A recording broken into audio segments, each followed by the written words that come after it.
السلام علیکم ویورز، یہ ہے آپ سب کا تبدیلی ٹی وی، جس میں میں آپ کو آج کے ملکی حالات کے بارے میں بتاؤں گا۔ سب سے پہلی خبر تو آج یہ ہے کہ میاں نواز شریف کا نام ECL سے نکالنے کے لیے حکومتی کمیٹی نے جو 2 شرائط رکھی تھیں، میاں صاحب نے ان کو غیر قانونی سمجھتے ہوئے ماننے سے انکار کر دیا۔ ان میں پہلی شرط 7 ارب روپے کے سیکورٹی بانڈ جمع کروانے کی تھی اور دوسری شرط 4 ہفتوں میں ملک واپس لوٹنے کی تھی۔ میاں صاحب نے ان شرائط کو غیر قانونی سمجھتے ہوئے اصولی طور پر ملک باہر جانے سے انکار کر دیا۔ آج میاں شہباز شریف نے پریس کانفرنس کرتے ہوئے حکومتی کمیٹیوں کو انتہائی مذاق خیز قرار دیا ہے اور حکومتی کمیٹیوں پر تنقید کی ہے۔ انہوں نے کہا ہے کہ حکومت جو سیکورٹی بانڈز وصول کر رہی ہے، وہ حکومت تاوان وصول کرنا چاہتی ہے ہم سے۔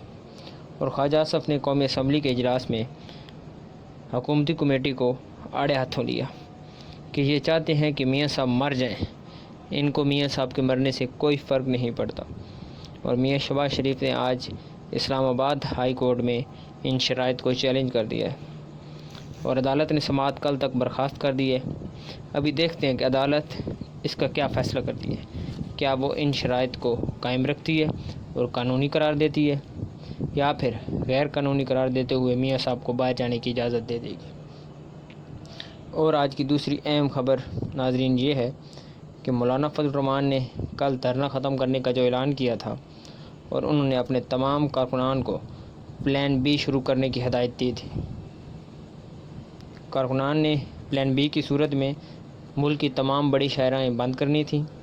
اس میں انہوں نے آج بلوچستان کا چمن روڈ بند کیے رکھا ہے اور کل دیکھتے ہیں کہ وہ کون سے اور دوسری شاہراہیں بند کرتی ہیں۔ ابھی ہمیں دیکھنا یہ ہے کہ یہ سڑکیں کب تک بند ہوں گی اور حکومت ان کے ساتھ کیا مذاکرات طے کرتی ہے۔